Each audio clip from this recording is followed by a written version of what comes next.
बिस्मिल्लाहिर्रहमानिर्रहीम। अस्सलाम वालेकुम। मैं हूं डॉक्टर काशिफ मलिक और आप देखें पाकिस्तान 360। नाज़रीन, पाकिस्तान का पावर सेक्टर पिछले 30 साल से क्राइसिस का शिकार है। अगर इस क्राइसिस को हम ब्रॉडली डिवाइड करना चाहें तो ये 4 बड़ी सेगमेंट्स में डिवाइड होता है। एक जो है वो स्ट्रक्चरल और सप्लाई साइड के इश्यूज़ हैं, जिसमें जनरेशन मिक्स के मसाइल हैं, इसके अलावा फ्यूल इंपोर्ट्स के मसाइल हैं, एक्सेस कैपेसिटी के मसाइल हैं। दूसरा जो है वो ट्रांसमिशन और डिस्ट्रीब्यूशन फेलियर्स के मसाइल हैं, जिसमें ट्रांसमिशन की वीकनेस है, डिस्कोस में जो चोरी के मसाइल हैं उनकी इनएफिशिएंसीज के मसाइल हैं। तीसरा मामला जो है वो प्राइसिंग और टैरिफ रैशनलाइजेशन के हैं, जिसमें हाई प्राइस चार्ज की जा रही है कंज्यूमर से। रिग्रेसिव प्राइसिंग है, जिसका मतलब है कि एक ही सर्विस की 2 डिफरेंट रेट पे किए जा रहे हैं, एक शख्स ज़्यादा करता है और दूसरा उसका बोझ उठाता है। और चौथा जो है वो गवर्नेंस फेलियर्स हैं, जो कि हम 1994 से लेके 2024 तक की पॉलिसीज़ में देखते आए हैं। इसी पे बात करने के लिए मेरे साथ 2 बहुत अहम शख्सियात मौजूद हैं। इनमें रेहान जावेद साहब हैं, जो कि सीनियर जर्नलिस्ट हैं, एनर्जी सेक्टर को कवर करते हैं, बिजनेस रिकॉर्डर में होते हैं, और अमार हबीब हैं, जो इकॉनमिस्ट हैं। अमार, आपसे स्टार्ट करते हैं। ये बताइएगा, इन चारों बड़ी सेगमेंट में आपके ख्याल से हमारे पावर सेक्टर क्राइसिस का सबसे बड़ा मसला है क्या? पावर सेक्टर क्राइसिस का हमारा सबसे बड़ा मसला है फिक्स प्राइस। हमने एक चीज रखी हुई है, यूनिफॉर्म प्राइस। यूनिफॉर्म प्राइस ये कहती है कि पूरे मुल्क में बिजली की एक ही कीमत होगी, चाहे वो खैबर पख्तूनख्वा में हो, चाहे वो कराची में हो, चाहे फैसलाबाद में हो, थर में हो। हम ये नहीं देखते कहाँ से सस्ती बिजली जो है वो जनरेट हो सकती है और इस्तेमाल हो सकती है। हम कहते हैं अगर कोई बिजली 4 रुपए की जनरेट कर रहा है वही 50 रुपए की लेगा, अगर कोई बिजली 70 रुपए की जनरेट कर रहा है तो वो भी 50 में लेगा। तो असल प्रॉब्लम जो है वो ये है कि हमने एक यूनिफॉर्म प्राइस रखी हुई है, जिसकी वजह से मार्केट में डिस्टॉर्शन आती है, हमें सब्सिडीज देनी पड़ती हैं और बेताशा और चीज़ें होती हैं।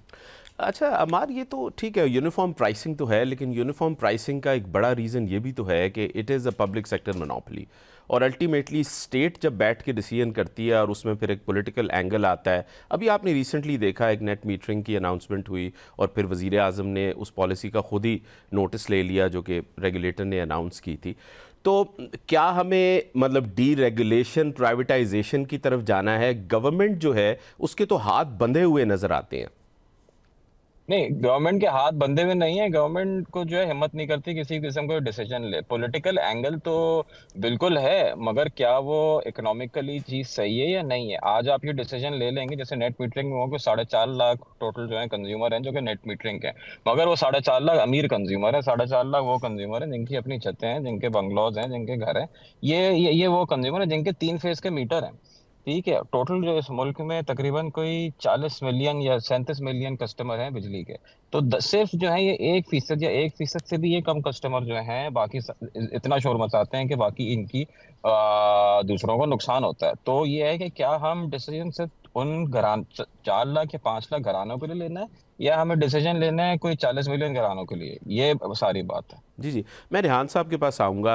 अमार ने मेंशन किया कि ये 4.5 लाख लोगों का मसला है। शायद ये वही लोग हैं जिनका पावर कॉरिडोर्स में एक्सेस भी बहुत अच्छा है, लेकिन खैर पॉलिटिकल पार्टीज़ ने भी ऐसे फैसले किए और उस पर बहुत ज़्यादा ढंढोरा पीटा कि हम क्लीन एनर्जी ला रहे हैं, लोग सोलर लगाएं, उनसे फ़ायदा होगा। और वो रेहान साहब, आपके ख्याल से सर्कुलर डेट कैपेसिटी पेमेंट्स, क्या ये 2 बहुत बड़े मसाइल हैं जो हमने मतलब गवर्नमेंट की बैड पॉलिसीज़ की वजह से इनहेरिट की हैं? डॉक्टर साहब, thank you for inviting me to your show. I believe कि ये capacity payments, installed capacity, power plants कितने लगे हुए हैं, किस फ्यूल से बना रहे हैं, क्या कर रहे हैं, ये सब तो बेमानी बातें हो जाती हैं ना। जिस वक्त आपने फ्यूल कॉस्ट आपकी लेस देन 10 रुपीज है।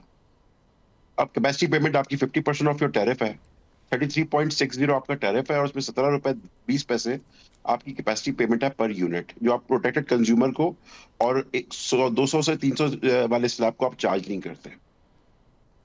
What needs to be done है कि जी आप अपनी सेल को बढ़ाएं, और सेल बढ़ाने पे देखिए गवर्नमेंट जो है ना वो, क्योंकि अमान ने बात बिल्कुल ठीक की है कि ये यूनिफॉर्म टैरिफ है। यूनिफॉर्म टैरिफ के और मोनोपोली है ये एक तरह की, मतलब बिजली गवर्नमेंट की मोनोपोली है। जब तक मोनोपोली ब्रेक नहीं होगी, जब तक कंपटीशन नहीं आएगा इस फील्ड में, तो बिजली बिकेगी नहीं और सस्ती नहीं होगी। अब वो जा रहे हैं सीटीपीसीएम की तरफ, लेकिन वो भी एक लिमिटेड मार्केट खोल रहे हैं। देखिए प्रॉब्लम है सारा प्राइसिंग का, प्रॉब्लम है सारा टैरिफ का। आपने किस कंज्यूमर को बिजली किस रेट पे बेचनी है ये हमें पता ही नहीं है। तो उसकी वजह ये है कि आपका इंडस्ट्री के साथ कोई एक्सपोजर नहीं है।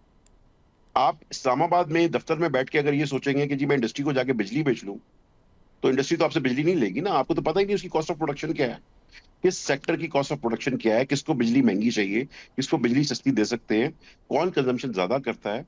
जब तक हम टैरिफ को रैशनलाइज नहीं करेंगे, हमारी सारी चीजें ठीक है, हमारे पास इंस्टॉल्ड कैपेसिटी भी मौजूद है। लोगों के पास तो दुनिया में कहीं इस वक्त इंस्टॉल्ड कैपेसिटी इतनी नहीं है जितनी हमारे पास स्पेयर है। तो that is not a bad thing. हमारे भी हमेशा यही कहते हैं, we are aligned on this. जी जी। प्रॉब्लम अच्छा, ये है बिजली बेचनी कैसे आपने। उसमें देखें, एक तो हमारी जो नेशनल एवरेज पावर प्राइस है और एक नेशनल एवरेज एनर्जी प्राइस है। अब एनर्जी प्राइस जारी बात है सस्ती है, जो पावर प्राइस है उसमें आपकी कैपेसिटी पेमेंट्स आ जाती हैं। सो आर्गुमेंट जो है वो अभी recently even net metering to net billing में जाने भी existing customer versus new customers पे यही बात हुई जी कि एक जो है वो एनर्जी प्राइस पे करेगा जो नेशनल एवरेज है, और जो एग्जिस्टिंग है वो हमारे पास पावर प्राइस पे करेगा। लेकिन देखें वो बात तो ठीक है, मतलब अभी तो ये एक इशू उठा और हम अब इसको फिक्स करने लग गए। ये एडहॉकिज्म का एक बहुत बड़ा प्रॉब्लम है। तो इस पे थोड़ा सा आर्ग्यू करें ना। अभी अगर हम नेट मीटरिंग वालों को फिक्स कर भी लेते हैं, जो इकोनॉमिक्स में of course it make sense कि जी किसी का बोझ कोई और क्यों उठाएगा, बट जनरली पॉलिसीज़ का बोझ भी तो आवाम उठा रही है ना। आज से 4 साल पहले 16 रुपये और 21 रुपये का था पीक और ऑफ पीक का रेट। आज वो रेट जो है वो 40 प्लस चला गया है इन्हीं कंज्यूमर्स के लिए जो 3 फेज़ मीटर ज़्यादातर यूज़ करते हैं, जो नॉन प्रोटेक्टेड कस्टमर्स हैं। तो इस पे थोड़ा सा ज़रा आप बताएं ना कि फिर आवाम के पास क्या ऑप्शन रह जाती है। तो देखिए, आवाम के पास कोई ऑप्शन नहीं है। आवाम जो है ना वो अपनी बात समझा नहीं सकती है, गवर्नमेंट उनको अपनी अपनी प्रॉब्लम नहीं समझा पा रही। ये एक फुकदान है जी अपना, एक क्लैरिटी नहीं है इसके अंदर।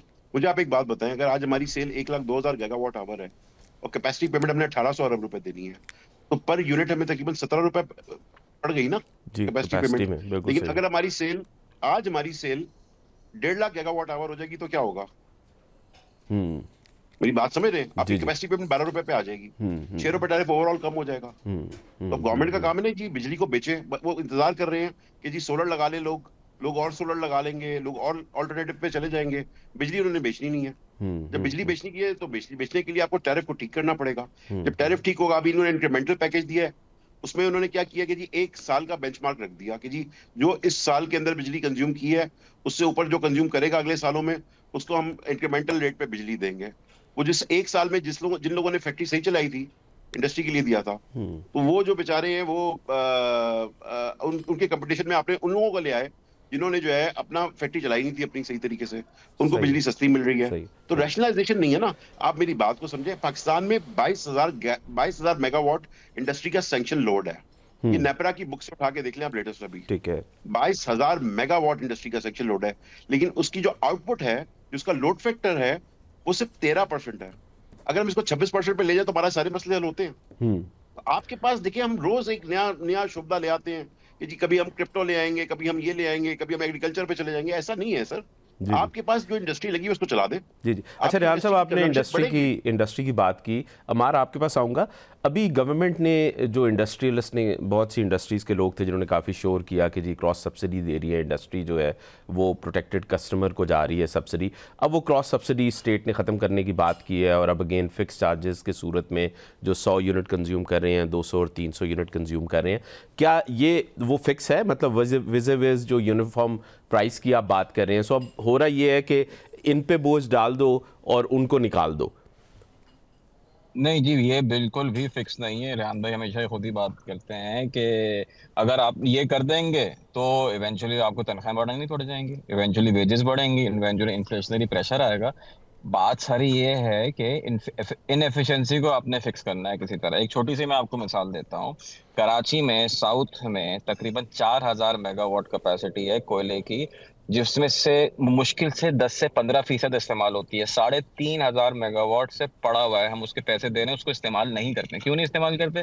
क्योंकि नॉर्थ साउथ का ट्रांसमिशन नहीं। चलो कोई बात नहीं है, साउथ में तो आप इंडस्ट्री लगा सकते हो, साउथ का अलग रेट क्यों नहीं हो सकता? ऐसा क्यों नहीं सकता? पोर्ट कासिम पे अगर मेरे पास तकरीबन कोई 2,000 मेगावाट की सरप्लस कैपेसिटी अवेलेबल है, जो इस्तेमाल हो आके भी तकरीबन 1,500 मेगावाट फारग पड़ा हुआ है, वहां पे आप नई इंडस्ट्री क्यों नहीं लगा सकते? किसने रोका है नई इंडस्ट्री लगाने को? क्योंकि आप कहते हो कि पूरे मुल्क में एक ही टैरिफ है। आप बोलो कि यार जहां जहां मेरे पास सरप्लस कैपेसिटी है, मैं एक स्पेशल जोन बनाता हूँ, यहाँ पे जो लगाएगा उसको फलाने रेट पे मिलेगा, and that will solve all of your problems, literally solve all of your problem. जो रेहान भाई बात करें कि डबल हो जाएगी जितने भी पोर्ट कासिम के आसपास या कोरंगी के आसपास, इस आप बोलेंगे कि 50 किलोमीटर रेडियस में जो भी इसमें लगाएगा, यहाँ पे मैं ट्रांसमिशन मेरी आसान है, डिस्ट्रीब्यूशन आसान है, मैं उसको इस रेट पे दूंगा ताकि उससे मेरी खपत बढ़ेगी। जब उससे उन प्लांट्स की खपत बढ़ेगी तो ऑटोमेटिकली जाके पूरा मुल्क का रेट सस्ता होगा। मगर ये इतना साइंस लगाना, इतनी कुछ ज्यादा साइंस भी नहीं है, मगर सोचना जो है ना मुश्किल है। उसमें प्रॉब्लम फिर ये होती है कि जी कराची वाले को सस्ती क्यों मिल रही है बिजली, पंजाब वाले को तो महंगी बिजली मिल रही है। तो हम इसी ड्रामे में जो है ना कुछ और काम नहीं हो पाता और सबके लिए चीज महंगी हो जाती है, इनएफिशिएंसी हर किसी के जी लिए जी बढ़ती है। अमार, लेकिन देखिए एक और बड़ा पैराडॉक्स तो ये है कि ओवर कैपेसिटी है हमारे पास और शॉर्टेज भी होती है। मतलब ठीक है ना, सो आप ये कह रहे हैं इंस्टॉल्ड कैपेसिटी जी 44,000 मेगावाट की है, ट्रांसमिशन लाइंस जो हैं वो 30,000 से ज़्यादा का बोझ नहीं उठा सकती, तो ये भी तो एक पैराडॉक्स एग्जिस्ट कर रहा है अभी वैसे। सर ये जी देखें, इसमें मैं बताऊं ना, जो सरप्लस लोकेशनल होती है ना, हम लोग ये कहते हैं पाकिस्तान एक बहुत बड़ा मुल्क है, ठीक है, नॉर्थ से साउथ तक जाएंगे तो मतलब मेरा जो 2000 किलोमीटर जो है वो पूरा उसका वो है, बहुत बड़ा मुल्क है। हम उसको एक यूनिफाइड होमोजेनस एंटिटी के तौर पे नहीं देख सकते कि जी पूरे मुल्क में सरप्लस कैपेसिटी है। हाइडल जो है वो सर्दियों में कम हो जाता है, जनवरी फरवरी में हाइडल कम हो जाता है हमारा, ठीक है। साउथ में जो है आपके बेताशा सरप्लस कैपेसिटी, थर में आप जाएं, थर में आप जितनी कैपेसिटी बोलेंगे आपको खड़ी करके दे देंगे, because that is the cheapest fuel available. मगर थर में जो वेरिएबल कॉस्ट, मार्जिनल कॉस्ट आपकी बिजली की बनती है वो 4.5-5 रुपए बनती है। उसके पावर प्लांट की दीवार कूद के आप बाहर जाएंगे, मिट्टी शहर में आपको बिजली 50 रुपए की मिलेगी। तो मतलब this makes absolutely no sense, so much so कि जो थर में जो कोल फील्ड्स हैं वो अपनी पावर जनरेशन के लिए डीजल इस्तेमाल करते हैं, और वो डीजल जो है वो दुबई से इंपोर्ट होके आता है, और मगर उसके बराबर में जो पावर प्लांट है उसको हम इस्तेमाल नहीं कर सकते। मतलब ये इनएफिशिएंसी है नहीं, 50 मेगावाट को तो लोड लिटरली पावर प्लांट के बराबर है। बोलने की जी कॉन्ट्रैक्ट चेंज करने पड़ेंगे। हमारा प्रॉब्लम फिजिकल इंफ्रास्ट्रक्चर का नहीं, ironically we are blessed, over capacity is a blessing. दुनिया से जाके पूछें जहाँ पे डेफिसिट है, अभी आप पावर पे कुछ भी लेने जाएंगे तो आपको कोई चीज मिलेगी नहीं। जो हमारे गैस टरबाइंस लगी हुई है उनकी कीमतें 3 गुना ज्यादा बढ़ गई हैं दुनिया भर में। We are blessed with it, मगर हम उस पर रोते इस तरह है कि पता नहीं क्या जुल्म हो गया। कोई जुल्म नहीं हुआ है। All we need to do is fix the policy and ensure के यार खुदा के वास्ते जहां पे जो कैपेसिटी अवेलेबल हो उसको वहां पे इस्तेमाल करने दें। Let market determine the price, let industry determine the price, you do not have to pick winners and losers. हम ये नहीं कह सकते कि जी पंजाब में अगर हमने यूनिफॉर्म प्राइस रखनी है तो पूरे मुल्क में यूनिफॉर्म प्राइस होगी and everyone has to suffer. थर में हम इंडस्ट्रियल पार्क क्यों नहीं बना सकते? अगर 5 रुपए की मार्जिनल इलेक्ट्रिसिटी वहां पे अवेलेबल है, वहां पे इंडस्ट्रियल पार्क क्यों नहीं बन सकता? पोर्ट कासिम में हम बिजली जो है मार्जिनल कॉस्ट पे क्यों नहीं दे सकते? जी जी यहाँ पे आप देना शुरू कर दें। जो जी रेहान भाई वो बात कर रहे हैं, ये लिटरली 150 गीगावाट आवर होना विद इन 2 years ये चीज हो जाएगी, but that will require some consensus, that will require taking decision जो कि इकोनॉमिकली feasible है rather than politically feasible है। जी जी मैं रेहान साहब के पास आऊँगा। रेहान साहब, अमार ने तो बताया जी कि कोल पे क्यों नहीं हम वहाँ पे प्रोड्यूस कर लेते। उसमें खैर एक क्लीन एनर्जी का भी आर्गूमेंट है। आई डोंट नो, कॉप के कॉन्फ्रेंसेस पे तो हमारी गवर्नमेंट जाके बड़ी वाह करती है कि जी हम लोग क्लीन एनर्जी पे जा रहे हैं, लेकिन ओवरऑल अगर हम ग्रिड पे देखें तो मतलब जो मिक्स है एनर्जी का वो तो 6% से कम है, जिसको हम क्लीन एनर्जी कहते हैं। तो आपके ख्याल से ये जो इकोनॉमिक्स है ये इसलिए नहीं फिक्स हो रही कि अगेन वो स्टेट के हाथ में है, पब्लिक मोनोपोली है, पॉलिटिकल डिसीजन मेकिंग है, तो क्या फिर हमें प्राइवेटाइजेशन की तरफ जाना पड़ेगा? अगर जाना पड़ेगा और मेरा एक सवाल है आपसे। जी जी मैं एक बड़ा सिंपल सा आपको एक एग्जांपल देता हूँ। आपके घर पे सोलर पैनल लगे हुए? जी लगे हुए। कितने पैनल्स लगे हुए आपके घर पे? कोई 28 पैनल लगे हुए। 28 पैनल में आपने पिछले 2 साल के अंदर दरख्त कितने लगाए? वो मेरी ऐप मुझे बताती है 52 मैंने लगा दिए हैं। नहीं, आपने फिजिकली दरख्त कितने लगाए? हाँ फिजिकली मैंने घर पे ही लगाए होंगे, दरख्त तो नहीं, पौधे लगाए हैं बेचारे छोटे छोटे। तो असल बात यही है, जो आपकी ऐप बता दी ना वो बता दी आपने कितने दरख्त बचाए हैं। अगर ग्रीन एनर्जी का इतना शौक होता ना हमें, तो हम दरख्त हम लगा जो है लेते। ना वो दरख्त लगाते भी। सही है। तो हमने दरख्त लगाए नहीं है, हमने और दरख्त बचाए हैं।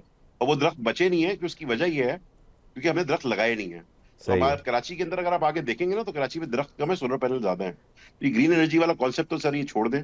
असल बात तो पैसे बचाने की जी है। रेहान साहब, वो अब तो इस देखिए पैसे क्यों लोग तो बचाने? फिर इकोनॉमिक्स से ही कहती है ना कि पीपल रिस्पॉन्ड टू इंसेंटिव्स।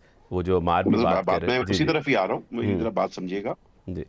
बिजली महंगी है, तो बिजली महंगी होने की वजह से लोग सोलर पैनल लगा रहे हैं। हम्म। आप बिजली सस्ती कर देंगे तो नहीं लगाएंगे। हम्म। और आपको सोलर पैनल, एक बड़ी जबरदस्त स्टडी हुई थी, वर्ल्ड बैंक की स्टडी मौजूद है कि जी आपने जो सोलर पैनल जो आप कंज्यूमर एंड पे लगा रहे हैं, ये आप लगाते ग्रिड के पीछे।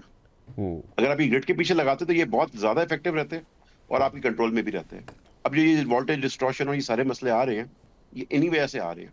देखिए, लोगों ने तो सोलर पैनल लगाने हैं, अगर आप बिजली सस्ती नहीं करेंगे, आप बिजली को सस्ता कर दें, आप बिजली को मार्जिनल प्राइस पे देना शुरू कर दें, जो ज्यादा कंज्यूम करे तो इंसेंटिव देना शुरू कर दें, सारी चीजें ठीक हो जाएंगी, आपकी कंजम्पशन भी बढ़ जाएगी, आपकी कैपेसिटी पेमेंट भी कम हो जाएगी, और आपके पास कुछ भी कर ले एक ही रास्ता है कि आप इंडस्ट्री को चलाएं अपनी, और इंडस्ट्री तो मौजूद है। देखिए, एक्टिव सैंक्शन लोड पाकिस्तान के अंदर जनरेशन कैपेसिटी कितनी है? 42,000 मेगावाट। जी। उसमें से 22,000 मेगावाट की तो इंडस्ट्री लगी हुई है ना सर, एक्टिव सैंक्शन लोड है ना। और हम उसको क्यों एक्चुअली नहीं हम चलाते? कितने 5-6 हज़ार पे हैं? सर एक्चुअली हमारी 2600 इंडस्ट्री इस वक्त 5-6 हज़ार कंज्यूम कर रही जी है, जी। और उसका भी 13%, हम उसका लोड फैक्टर निकालेंगे तो 13% पे चल रही है। इसको आप सिर्फ 26% पे ले आए, आपके सारे मसले हल हो जाएंगे। अच्छा, दूसरा ये भी, इस पे भी रेहान और अमार आप में से जो भी रिस्पॉन्ड करना चाहे, एक ऑप्शन ये पब्लिक प्राइवेट पार्टनरशिप भी तो हो सकती है कि अगर से एक कोई ख़ास इलाका है, वहाँ पे क्या नाम है, इंस्टॉलेशन है सोलर की, वो बहुत ज़्यादा सोलर प्रोड्यूस करते हैं और उसके साथ एक ग्रिड अटैच है, अगर कोई पब्लिक प्राइवेट पार्टनरशिप वहाँ पे बैटरीज इंस्टॉल करके किसी थर्ड कस्टमर्स को बेचना चाहे, तो ये भी तो छोटे छोटे सोल्यूशंस काम आ सकते हैं। सर ये वही वाली बात है कि आप पानी जो है ना वाटर टैंकर के थ्रू ले आए मगर पाइप के थ्रू लेके नहीं आए। इस टाइप की चीजों से जो होती है ना, और सत्यानाशी होता है और इनएफिशिएंसी बढ़ती है। सीधी सी बात है, रेहान भाई ने जैसे बोला, बिहाइंड द मीटर तकरीबन, कोई सिर्फ मैं कराची की बात करूंगा, 2000 megawatt solar capacity behind the meter है, जो ग्रिड पे भी नहीं है। सही है। वो जब एक तार मौजूद है जिसके थ्रू इलेक्ट्रॉन जा सकता है, नया ड्रामा हमें लाने की क्या जरूरत है? आपने सिर्फ प्राइसिंग करनी हाँ, है। वो प्राइसिंग पहले का तो इशू है 3 ना, फेज पे मार था, देखें वो आपने इंडस्ट्रियलिस्ट। प्राइस करनी मार्जिनल प्राइस पे। आप बोल रहे हैं कि जी 8 रुपए की मार्जिनल, सनशाइन जो रेट है ना, सुबह 7 बजे से लेकर दोपहर 3 बजे तक मार्जिनल प्राइस होती है तकरीबन 8 से 9 रुपए। ठीक है। ठीक है, जो नेट मीटरिंग वाले जो बादशाह लोग हैं, इन लोगों को जितने की 22-23 रुपए जितने भी मिल रहे थे या मिलते रहेंगे, जो भी होगा, इनको इतने मिल रहे, तो उसकी वैल्यू 8 रुपए है। आप ये बोले कि जी जितने भी ये बिहाइंड द मीटर सोलर लगे हुए हैं, इनको ऑनलाइन ले आते हो, इन सबको मैं 5 रुपए दूंगा, वो खुशी खुशी 5 रुपए देंगे, ऑटोमेटिकली ये चीज खत्म हो जाएगी।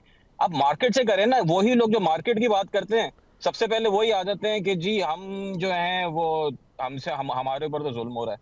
ये वही वाली बात है, आप किसी भी ताजिर, आप चले जाएं, आप बाजार में चले जाएं, उनसे बोलो जी टैक्स लेना चाहिए, बिल्कुल हुकूमत को टैक्स लेना चाहिए। ठीक है, मैं बोला आप टैक्स दोगे नहीं, मैं क्यों टैक्स दूंगा, मेरे साथ जुल्म हो जाएगा। ये ड्रामा तो चलता रहेगा। हाँ, वो ठीक है, वो तो फिर हम बात कर रहे हैं ना कि सर्विस डिलीवरी मिल रही, लोगों को नहीं मिल रही, टैक्स क्यों दे, वो एक लंबी डिबेट है। अच्छा रेहान साहब, अभी गवर्नमेंट ने 4 रुपये सस्ते कर दिए बिजली के फॉर इंडस्ट्री, और साथ व्हीलिंग रेट्स को भी 9 रुपये से नीचे लाने की कोशिश कर रहे हैं, तो इससे आपके ख्याल से कोई हम 5-6 हज़ार से ऊपर जाना शुरू करेंगे? वैसे कुछ नंबर्स तो दिसंबर के इनकरेजिंग आए हैं, लार्ज स्केल मैन्युफैक्चरिंग में भी थोड़ी बहुत ग्रोथ तो हुई है, 2 बड़ी स्क्यूड किस्म की है, 1-2 बड़े सेक्टर्स की है, लेकिन आप समझते हैं कि इंडस्ट्री की अब ग्रिड से लेना शुरू कर देगी बिजली? देखिए, उसके बाद आपका टैरिफ आ जाएगा 11 रुपए या 11.5 सेंट के ऊपर। 11.5 सेंट पे आपकी इंडस्ट्री जो है ना बंद हो जाएगी, और सोलर की तरफ जाना शायद थोड़ा कम कर देगी, लेकिन इंडस्ट्री कंजम्पशन नहीं बढ़ाएगी। इंडस्ट्री की अगर आपने कंजम्पशन बढ़ानी है तो उसको आपको 9 सेंट 8 सेंट पे लाना पड़ेगा, उसके अलावा सर ये पॉसिबल नहीं होगा। और अभी बाय द वे उसका अनाउंसमेंट अभी हो गया है, लेकिन उसका अभी तक नोटिफिकेशन नहीं आया है 4 रुपए 4 पैसे का सर। अच्छा अच्छा अच्छा अच्छा अच्छा, सही है, सही है। सो ये जो, और एक उस पर भी कमेंट कर दीजिएगा क्विकली, उसका कोई असर पड़ेगा जो 126 या 132 बिलियन की फिगर है, जो कि क्रॉस सब्सिडी ख़त्म करके अब वो प्रोटेक्टेड कंज्यूमर को फिक्स चार्जेस देने पड़ रहे हैं? सर इस पर मैं ज़रा डिटेल से बात कर लेता हूँ। जी जी। जो मुझे समझ में आ रहा है, हमने जो नंबर्स देखे हैं, तो नेपरा ने डिटरमिन की थी 131 अरब रुपए की क्रॉस सब्सिडी। ठीक है। प्राइम मिनिस्टर साहब ने बड़ा जबरदस्त काम किया, उन्होंने बहुत मुश्किल फैसला था, लेकिन उन्होंने फैसला किया और उन्होंने अनाउंस किया कि हम 4 रुपए 4 पैसे कम करेंगे, जो 102 अरब रुपए बनता है। लेकिन अभी भी B3 टैरिफ के अंदर 3 रुपए की क्रॉस सब्सिडी मौजूद है, जो वो दूसरे कंज्यूमर्स को दे रहे हैं। और B3 जो है वो तकरीबन सारी मीडियम टू लार्ज इंडस्ट्री सारी B3 में फॉल करती है, और B4 जो है वो सारी बड़ी इंडस्ट्री होती है, जिनका ग्रिड स्टेशन अपना लगा हुआ होता है। ठीक है। तो अभी तक उसका नोटिफिकेशन नहीं आया, तो हम दुआ कर रहे हैं और रिक्वेस्ट करेंगे आपके प्रोग्राम के तवज्जुह से जो नोटिफिकेशन निकाल दें, ताकि हम लोग जी उसको फिर उसके डेफिनेटली बाद जी, अपनी हम प्लानिंग शुरू बिल्कुल करें। वज़ीर आज़म को रिक्वेस्ट करते हैं कि आप प्लीज़ नोटिफिकेशन आएगा, निकालें। नहीं आएगा। हमें क्विकली ब्रेक लेनी है और हम वापस आ रहे हैं।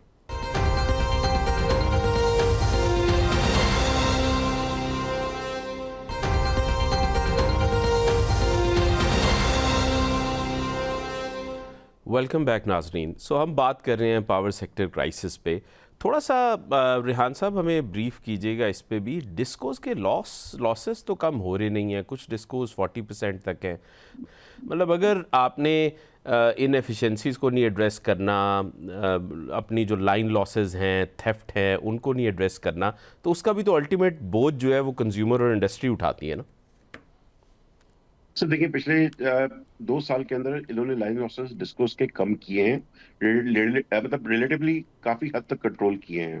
खास तौर पे कुछ डिस्कोस जैसे लेस्को, मैपको, गैपको, ये तो काफी अच्छी चल रही हैं और इनके मतलब लॉसेस काफी कम हुए हैं। बट ओवरऑल ये हेस्को और सेप्को के लॉसेस जो है ना, ये अंडर कंट्रोल नहीं हो रहे हैं इस वक्त भी। और उसकी वजह ये नहीं है कि आप बोर्ड चेंज करते हैं या कुछ करते रहे। आपका जो एक सेक्शन 142 है शायद सीआरपीसी का, उसमें थेफ्ट के जो केसेस है ना, वो इस वक्त अगर डिस्को ने किसी बिजली चोर को पकड़ना है तो उसने पहले जाना है कोर्ट के पास। कोर्ट से जाके परमिशन लेनी है और उसके बाद जाके उसको मतलब उसके ऊपर हाथ डाल सकती है। तो ये पहले जो सिस्टम था कि डिस्को डायरेक्टली थाने में जाके थाने की मोबाइल साथ लेके एफआईआर कटवा सकती थी, तो वो वाला सिस्टम अब खत्म हो गया है। उसके लिए लॉ में अमेंडमेंट करने की जरूरत है और उसको कुछ पार्लियामेंटेरियंस जो है वो ब्लॉक कर रहे हैं कि जी बिजली चोरी करने दें लोगों को और बिजली चोरी रोके नहीं। तो वो तो एक सीरियस इशू बना हुआ है। अब जब तक वो आप सख्ती नहीं करेंगे, जब तक आप लॉ में अमेंडमेंट नहीं करेंगे, बीच में 3 महीने के लिए प्रेसिडेंशियल ऑर्डिनेंस आया था, उसमें एक बहुत हद तक इन्होंने चोरी कंट्रोल कर ली थी। लेकिन अब जब कुछ पार्लियामेंटेरियंस नहीं चाहते कि जी बिजली की चोरी रोके, तो फिर हुकूमत क्या कर सकती है उसके जब तक लॉ अमेंड नहीं होगा। सही तो है। इसके लिए जरूरी है कि ये इन चीजों को अपने वोट को ना देखें कि जी हमें चोरी करने दें और बिजली चोरी करने के लोग वोट देते रहे आपको। वो जो लोग इस चीज को रियलाइज नहीं कर रहे हैं, उनको चाहिए कि इसकी अमेंडमेंट फौरन लेकर आए, तो उससे आपके लैंड लॉसेस ऑटोमेटिकली कंट्रोल होने शुरू हो जाएंगे। जब बिजली चोरी एक प्रॉपर सजा बन जाएगी, भाई आपका मेरा माल कोई चोरी करेगा तो जाहिर सी बात है आप तो उसको मतलब एफआईआर कटाएंगे ना उसकी जाके। जी लेकिन जी यहाँ पे रेहान डिस्कोर्स साहब, में यहाँ बिजली पे चोरी तो हो रही है। वोट भी चोरी हो जाता है, उसके लिए किस कोर्ट में जाना है ये भी सोचने की तो बात है। देखिए अच्छा देखिए अमार ये वाली जो बातें हैं ना, देखिए ये इसका बिजली से कोई ताल्लुक नहीं है। बिजली जी से बिल्कुल ताल्लुक सही इस कह रहे बात का है, हैं। जी बिजली से ताल्लुक इस बात का है जी कि आप बिजली चोरी पे एफआईआर काट लेंगे डिस्को को। जी जब तक डिस्को को स्ट्रांग नहीं करेंगे आप, जब तक आप सख्ती नहीं करेंगे, तो उस वक्त तक आपका ये मसला लाइन लॉसेस वाला सर हल नहीं होने वाला। सही है। अच्छा अमार, क्या प्राइवेटाइजेशन ऑफ डिस्कोज हल है इसका, या दोबारा एक और क्राइसिस के स्पाइरल में घूम जाएंगे हम? देखें, मैं तो प्राइवेटाइजेशन उस वक्त हल है जब आप यूनिफॉर्म प्राइस खत्म कर दें, जब एक इनेबलिंग इन्वायरमेंट जो है वो एक आ जाए। अगर वही यूनिफॉर्म प्राइस रहेगी, उसी तरह प्राइवेटाइज करेंगे, तो फिर स्टेट के लिए एक सब्सिडी खड़ी हो जाएगी। तो फायदा क्या हुआ प्राइवेटाइज करने का जब आपने एक सब्सिडी खड़ी करनी थी। मतलब पब्लिक मोनोपोली जो है वो प्राइवेट मोनोपोली बन जाएगी। अच्छा अगर नहीं, मोनोपोली देखें, यूटिलिटी का जो बिजनेस है वो तो रिगार्डलेस मोनोपोली होता ही है। ठीक है, हम्म। मगर the dependence on the fiscal exchequer of the government, if that stage there, यानी कि जो हुकूमत के जो खजाना है उसी से ही अगर पैसे निकालने हैं, तो मतलब कोई सेंस फिर बनता नहीं है नहीं, सारा लेकिन काम करने हमार में। अभी जो हमारे कैपेसिटी पेमेंट्स और सर्कुलर डेट के मसाइल हैं, they are not going anywhere soon, ये तो हमें नज़र आ रहा है। देखें, आई थिंक इसमें इंपॉर्टेंट चीज ये है कि why is there a capacity payment issue. इसमें लोग जो है ना, आप मुझे बताएं, why is there a capacity payment issue. ठीक लेट्स है, वो टॉक अबाउट डेट है जो हमने पे करना नहीं, है, वो why ji. let's talk about it. What is the quantum of capacity payment that we are worried about? Let's talk about this. आप मुझे जी जी। बताएं कि कैपेसिटी पेमेंट में आपको क्या लगता है जो कि बुरी चीज है।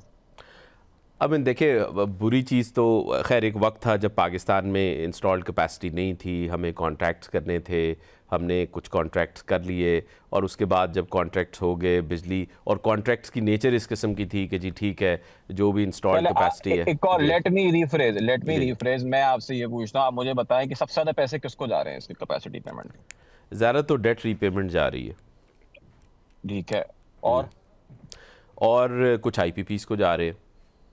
बिल्कुल, अब मैं आपको बताऊं, 70% जो आपकी कैपेसिटी पेमेंट है वो हाइडल और न्यूक्लियर की है, विच इज स्टेट ओन्ड। हम्म ठीक है, न्यूक्लियर का डेट है, हाइडल का डेट है। हम्म ठीक है, 70% के बाद जो थोड़ा बहुत बचता है वो जो आईपीपीज हैं कोल, उनका डेट है। और बाकी जो 10% बचता है वो आईपीपी उसको जाते हैं। हमने ऐसा शोर मचा दिया है, इतना डंडोरा पीटा है कैपेसिटी पेमेंट पे, विदाउट रियलाइजिंग कि उसका कॉन्टेक्स्ट क्या है। न्यूक्लियर जो प्लांट आपने अब लगाया है वो आपको अगले 50 साल तक बिजली देगा यार। जी जी। जो हाइडल आप आज लगा रहे हो अगले 50-70 साल तक आपको बिजली देगा। ये कॉन्टेक्स्ट में रखना जरूरी है ये सारी चीजें। हम लोग जब बात करने लगे जी आईपीपी को पैसे जा रहे हैं, कौन है ऐसा वो आईपीपी जिसके पास वो पैसे जा रहे हैं, जिसको थोड़े बहुत जा भी रहे था वो खत्म हो गए। Government is the largest IPP on its own. Hmm so ये जब हम बात करते हैं कि आईपीपीज को जा रहे हैं, ये हम बात करेंगे कि डेट रीपे हो रहा है, उसका अगर डेट रीपे होगा 2029-2030 तक ये सारा डेट रीपे हो जाएगा, एकदम से कैपेसिटी पेमेंट नीचे आएगी। तो हमने कैपेसिटी पेमेंट को जो है ना, ये जिसे कहते हैं ना बूगी मैन बना दिया है, उसको एक बहुत ना एक शैतान का जो उसको रुख दे दिया कि ये बहुत कोई खतरनाक चीज है, बहुत कोई बुरी चीज है। कैपेसिटी है तो बिजली है, कैपेसिटी नहीं होती तो आप बहुत सारे मुल्क हैं जहाँ पे जी कैपेसिटी जी, वो नहीं है, देखे ना, लोग अंधेरे में कंज्यूमर बैठे और हुए हैं। इंडस्ट्री तो फील करती है ना, क्योंकि उनको एक्सपेंसिव बिजली मिल रही है, नहीं वो तो फील इसलिए देखें, जी वो फील नहीं इसलिए करती, फील एक्चुअली करती है पे करती है, सॉरी। क्योंकि everyone is subsidising one another. मैं आपको प्रोटेक्टेड की बात करता हूँ। प्रोटेक्टेड कंज्यूमर जो है वो 20 मिलियन हो गए, 20 मिलियन प्रोटेक्टेड कंज्यूमर्स। जी what does protected even mean? क्या वो वल्नरेबल घराने हैं? ठीक है, नहीं, वो 20 मिलियन नहीं है वल्नरेबल घराने, वो लोग हैं जिन्होंने छत पे सोलर लगा लिया। पहले अगर 1000 यूनिट कंज्यूम या करते थे, सोलर वो भी 200 लगा लगा। रही हैं और एक से ज्यादा मीटर भी लगा लिया है, और तो सर उसमें बात डिस्कोस का सारी कसूर है। यही है ना, तो ये तो नहीं डिस्को का कसूर है, उन घर वालों का कसूर है जिन्होंने 3 मीटर लगाए हुए। हाँ, लगाने उनको वाले शर्म भी नहीं तो आती थे ऐसे ना। काम करते हुए? देखिए, आप लोग ही है ना, अवाम ही जी है ना, जी। फिर वो बोलते हैं कि जी जुल्म हो रहा है हमारे साथ। यार हम्म। आपने जब लॉ को आप ब्रेक कर रहे हो, दयानतदारी के साथ काम खुद नहीं करना है, तो you do not have the right to tell the other person नहीं, कि ये लेकिन है वो ठीक है मार, प्रोटेक्टेड में। लेकिन अगर देखें दयानतदारी व्हाट इज दोनों दोनों तरफ से सर होनी 2 चाहिए मिनट ना। 2 मिनट हम्म नहीं नहीं सर 2 मिनट। हम्म वल्नरेबल हाउसहोल्ड कौन सा होता है? वल्नरेबल हाउसहोल्ड वो है जो कि बिस्प में रजिस्टर्ड है, एक रजिस्ट्री मौजूद है। हम्म। बिस्प के हिसाब से अगर हम प्रोटेक्टेड की लिस्ट बनाए ना, तो फिर मुश्किल तो से कोई नहीं 10 होगा। मिलियन में से हाँ, उसमें 3 से तो मिलियन भी बहुत रह से जाना लोग तो शायद बड़ी बिजली बात के है। कंज्यूमर भी ना कल आप निकले। प्रोटेक्ट खत्म करें, सब शोर मचाएंगे। ये क्या वो हैं जो कि हैंड आउट लेने वाले हैं? क्या ये सारे घराने वो हैं जिनको ज़कात जानी चाहिए, या वो घराने हैं जिनको जो स्टेट जो है सब्सिडी दे? तो ये जुल्म है ना। मतलब ये तो हम ये कह रहे हैं जो कि गरीब का पैसा है, आप दूसरे को कह रहे हो कि जी हमें दे दो, हमारा बिल कम है। तो शर्म आनी चाहिए इस टाइप की बातें करते हुए लोगों को। हम्म। अच्छा, लेकिन अभी आपने जो बात की थी, मैं रेहान साहब के पास आऊँगा। रेहान साहब, अम्मार कह रहा था 2029 और 30 तक जो है कैपेसिटी पेमेंट्स का इशू ख़त्म हो जाएगा, लेकिन अभी जो हालात चल रहे हैं और जिस तरह अभी नेट मीटरिंग का भी इशू हुआ, अगर एक फ्लक्स आ जाता है बैटरीज का, तो 29-30 तक तो बहुत से घराने जो हैं ऑफ ग्रिड चले जाएंगे। Sir we have to realize, number one, सबसे पहले हम रियलाइज कर लें कि जी पहले ग्रिड की मोनोपोली थी, अब मोनोपोली खत्म हो गई है, वो आपका कंपटीशन है सोलर के साथ। हम्म उसके बाद अब आपका कंपटीशन शुरू होने वाला है बैटरी के साथ। हम्म अल्टीमेटली क्या होगा, आपकी कैपेसिटी पेमेंट बढ़ जाएगी। उसकी हम्म। वजह ये है कि और जो जनरेशन ऐड हो रही है, जो हाइडल और आपका रिन्यूएबल न्यूक्लियर जो है। ऐड होगा, हम्म उसकी वजह से आप और आपकी ग्रिड की डिमांड नहीं बढ़ी तो एक बहुत रिस्की काम हो जाएगा। हमारी की बात बिल्कुल ठीक है कि एग्जिस्टिंग कॉन्ट्रैक्ट्स तो आहिस्ता आहिस्ता खत्म हो रहे हैं, हम्म जो थोड़े बहुत हैं, लेकिन और डेट भी रिपेमेंट हो रही है। तो लेकिन अगर आगे जाके अगर आपने टैरिफ को ठीक नहीं किया, देखिए हमार जो बात कर रहे हैं वो वही बात कर रहे हैं जो मैं बोल रहा हूँ। हमारा टैरिफ ठीक नहीं है, जी हमें टैरिफ बनाना ही नहीं आता। इस्लामाबाद में जितने लोग बैठे हैं उनमें से किसी एक आदमी को भी टैरिफ की समझ नहीं है। वो सब टैरिफ बनाते हैं कमरे में बैठ के, बाहर निकल के उनको बनाना नहीं आता। हम्म उनको पता ही नहीं किस कंज्यूमर को हमने किस रेट में बिजली बेचनी है। जब तक आप मुझे एक बात बताइए, एक आदमी 400 यूनिट इस्तेमाल करता है या 500 यूनिट इस्तेमाल करता है, इसका मतलब वो मिडिल क्लास कंज्यूमर है। आज उसने सोलर लगा लिया, वो प्रोटेक्टेड में चला गया, लेकिन वो है तो एक मिडिल क्लास कंज्यूमर ना, तो उसको प्रोटेक्टेड में तो नहीं जाना चाहिए। उसको 10 रुपए में बिजली जा रही है और बाकी सब उसके पैसे दे रहे हैं, तो ऐसा तो नहीं होना चाहिए ना। तो हमारी की बात बिल्कुल ठीक है। तो ये इसको रियलाइज करना और इसको कंट्रोल करना किसका काम है? स्टेट इसको का आप चेक काम है। करेंगे डिस्कोस की एफिशिएंसी से, इसको आप चेक करेंगे, इसको आप सेट करेंगे टैरिफ से। उस टैरिफ को जब आपने ठीक नहीं बनाया हुआ, देखिए मेरे आपके और अम्मार के पैदा होने से पहले से जो है ना, ये A1 A2 A3 A4 और ये B1 B2 B3 B4 ये टैरिफ चल रहा है। इसको हमने मॉडिफाई किया ही नहीं है। और आज भी किसी को आप इस्लामाबाद में जाके पूछ लेंगे ये टैरिफ गलत है आपका, बोलेंगे इसके अलावा उनको पता ही कुछ नहीं है। उनको समझ में ही नहीं आती बात कि यार टैरिफ गलत है हमारा, टैरिफ को ठीक कर लें तो कैपेसिटी पेमेंट भी ठीक हो जाएगी, इंडस्ट्री को बिजली सस्ती मिल जाएगी। अब आप मुझे एक बात बताएं कि एक कंज्यूमर जिसने ग्रिड स्टेशन अपना लगाया हुआ है, वो डिस्ट्रीब्यूशन नेटवर्क पे आता ही नहीं है, वो ट्रांसमिशन नेटवर्क पे है, उसको आप पाकिस्तान की तमाम इंडस्ट्री में सबसे महंगी बिजली बेच रहे हैं, और उसको बिजली बेचने में आपका ऑलमोस्ट शायद 8 आने का लॉस भी नहीं है, 50 पैसे का भी लॉस नहीं है आपका। लेकिन एक कंज्यूमर जो एलटी पे बैठा हुआ है, 440 वोल्ट पे बैठा हुआ है, और उसने अपनी पीएमटी लगाई हुई है और उसका मीटर भी पीएमटी के पीछे लगा हुआ है, उसको बिजली बेचने में आपको 9% का लॉस है। 9% वाले का टैरिफ आधे % वाले से कम है, 9% लॉस देने वाले का। तो इसकी कोई साइज समझ में आ रही है आपको? इनको टैरिफ डिजाइन करना ही नहीं आता और ना ये करना चाहते हैं। जब तक ये टैरिफ डिजाइन ठीक नहीं होगा, ये हमारा मुल्क परेशान ही रहेगा। और मैं चाहता हूं कि हमारे मिनिस्टर साहब खास तौर पे इस टैरिफ के ऊपर, दूसरी बात, इन्होंने आज तक इंडस्ट्री से कोई कंसल्टेशन नहीं की, जो लोग टैरिफ बनाने वाले लोग हैं ना, जो बनाते हैं, उनको उन्होंने इंडस्ट्री से ऐसे चुपते हैं जैसे समझ ही नहीं आती कि मसला क्या है। जब तक वो इंडस्ट्री के साथ बैठ के कंसल्टेशन नहीं करेंगे, यार हमें आप बता देना आपकी लिमिट्स क्या हैं। आप बोले जी आईएमएफ का प्रोग्राम है, हम इससे कम नहीं कर सकते, हमें इसको इस तरह करना है, हम आपको रास्ता निकाल देंगे। इंडस्ट्री माशाल्लाह इतनी समझदार हो गई है, अब इतनी मार खा चुकी हुई है इस बिजली और गैस के रेट से कि अब आपको टैरिफ बना के दे सकती है कि जी हाँ जी बिल्कुल ठीक है, ये आप इस तरह कर लें, हम इसको मैनिपुलेट कर लेंगे, हम इसको चला लेंगे, हमारे फायदे में आ जाएगा। एक 12 घंटे चलने वाली फैक्ट्री और 24 घंटे वाली फैक्ट्री के टैरिफ एक ही रखे हुए हैं, दोनों में जमीन आसमान का फर्क है। जिसने 8 घंटे फैक्ट्री चलानी है उसको वेरिएबल चार्जेस अगर आप ज्यादा भी लगा देंगे तो उसको मसला नहीं है, लेकिन उसको फिक्स चार्जेस से प्रॉब्लम है। जिसने आपने 24 घंटे फैक्ट्री चलानी है उसको फिक्स चार्ज ज्यादा लगा दे, वेरिएबल कम कर दें। जब तक ये आप स्टडी नहीं करेंगे प्रॉपर तरीके से, इंडस्ट्री के साथ बैठेंगे नहीं, कंज्यूमर सर्वे नहीं करेंगे, इनकम सर्वे नहीं करेंगे, टैरिफ उसके बगैर डिजाइन हो ही नहीं सकता सर। जी जी। सो थोड़ा सा हमने कंक्लूजन की तरफ जाना है। सो अमार, हमें कोई 2 इम्पॉर्टेंट पॉइंट्स बताएं which we need to do to fix this mess. देखिए, the shortest possible thing that you can do वो ये है कि साउथ का टैरिफ अलग कर दें। जो 4000 मेगावाट कोयला सरप्लस अवेलेबल है उस पे जो है इंडस्ट्रियल एक्टिविटी स्टार्ट हो जाएगी, ऑटोमेटिकली पूरे मुल्क में खत्म हो जाएगा। ये ऐसी चीज है जो कि आप विद इन 2 मंथ्स रैप कर सकते हैं। दूसरी चीज जो आपने करनी है वो जो रेहान भाई कह रहे हैं, टैरिफ की पूरी एक्सरसाइज है। प्रोटेक्टेड कंज्यूमर की जो लिस्ट है इसको खत्म कर दें। There should be no protected consumer. Lifeline consumer है, ठीक है, प्रोटेक्टेड कंज्यूमर बिल्कुल उसको खत्म कर दें। जो भी आपने जो वल्नरेबल हाउस होल्ड को सपोर्ट करना है वो BISP के थ्रू करें, and there should be no difference between protected unprotected. इससे जो डिस्टॉर्शन क्रिएट होती है, असल मसाइल जो है वो वहीं से आते हैं। जी जी। और और आई ये थिंक सारी ये चीजें ऐसी 2 प्रपोजल, महीने में, all of these are files, all of these are, ये सारी चीजें ऐसी हैं जो कि पेपर वर्क है और कुछ भी नहीं है इसमें। कोई मजे की बात ये है कि फिजिकल इंफ्रास्ट्रक्चर हमारा बहुत अच्छा है, वो हम पेपर मूव करना जो है ना, that is a problem. Right. और वो जैसे आपने शुरू में बोला कि जी पॉलिटिकल डिसीजन नहीं ले पाते, तो अगर नहीं ले पाते तो फिर तो इसी तरह चलता रहेगा। सही है, सही। और आई थिंक ये बिस्क तो वैसे भी प्रपोजल में आया हुआ है कि आप इन प्रोटेक्टेड कस्टमर्स को बिस्क के थ्रू कंजम्पशन बेस्ड ट्रांसफर नहीं, वो प्रोटेक्टेड बचते ही नहीं है ना उसमें से। मैं बताऊं ना आपको, 2 मिलियन में से मुश्किल से 3 लाख घराने ऐसे होंगे जो कि एक्चुअली उसमें करेंगे, क्योंकि बिस्क के लिए जो एक रिक्वायरमेंट है वो ये है कि इलेक्ट्रिसिटी कनेक्शन है या नहीं है। अगर है तो वैसे ही आप फारिग हो जाते हो उसमें। हाँ, सही है, सही है। जी रेहान साहब, आपके ख्याल से 2 इम्पॉर्टेंट पॉइंट्स जिससे हम फिक्स कर सकते हैं क्विकली, ऑफ कोर्स, क्योंकि हमारे पास टाइम कम है। प्रोग्राम की बात नहीं कर रहा, पाकिस्तान की बात कर रहा हूं। वेरी सिंपली जो अमार कह रहे हैं वो बिल्कुल ठीक कह रहे हैं। आपको एक्सरसाइज करनी पड़ेगी। और दूसरी बात ये है कि आपके पास और कोई ऑप्शन नहीं है। अगर आप 20 रुपए की भी बिजली कर देंगे तो सोलर पैनल फिर भी लगाएंगे घर वाले। अगर आप 25 रुपए की कर देंगे तब भी सोलर पैनल लगेगा। उसकी फिजिबिलिटी बहुत अच्छी है। आपके पास सिर्फ एक ही हथियार है और वो ये कि आप इंडस्ट्री को चलाएं किसी तरीके से। इसके अलावा आपके पास और कोई दूसरा ऑप्शन नहीं है। उसके लिए आपको टैरिफ ठीक करना पड़ेगा। You have to go below 9 cents. You have to go on marginal pricing. You have to go on location marginal pricing. जहां सस्ती बिजली है वहां इंडस्ट्री को दे सकते हैं, दीजिए, चलाइए उसको। जहां पर नहीं हो सकती वहां पे उस तक पहुंचाइए और उसको सस्ती बिजली दीजिए। अगर आप बिजली में थोड़ा बहुत लॉस भी कर लेंगे ना, आपकी कैपेसिटी पेमेंट्स खुद ब खुद ऑफसेट हो जाएंगी। And that is all I have to say sir. जी, thank you very much Amar and thank you very much Rehan साहब।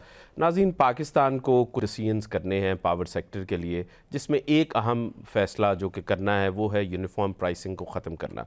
नंबर 2 ये कि हमने रीजनली जहाँ पे पावर प्रोड्यूस हो सकती है उसके साथ ही इंडस्ट्री लगाएं ताकि जो प्राइसिंग है वो किसी तरह हल हो सके। ये बहुत से ऐसे फ़ैसले हैं जो पाकिस्तान को बहुत जल्द करने होंगे, क्योंकि एक पंचिंग मैच जो है वो चल रहा है ग्रिड का वर्सेस सोलर, और बहुत से जो कंज्यूमर्स हैं वो बहुत ज़्यादा सोलर पे शिफ्ट कर जाएंगे। अगर प्राइसिंग दुरुस्त ना हुई तो बहुत से लोग ऑफ ग्रिड चले जाएंगे, जो कि हमारी ग्रिड के लिए भी एक बहुत बड़ा चैलेंज बन जाएगा। और रिमेंबर कि ग्रिड जो है वो एक नेशनल एसेट होता है, उसकी एक सिक्योरिटी वैल्यू भी होती है, बल्कि नेशनल सिक्योरिटी एसेट होता है। इंशाल्लाह अगले प्रोग्राम में फिर मुलाकात होगी। अस्सलाम वालेकुम।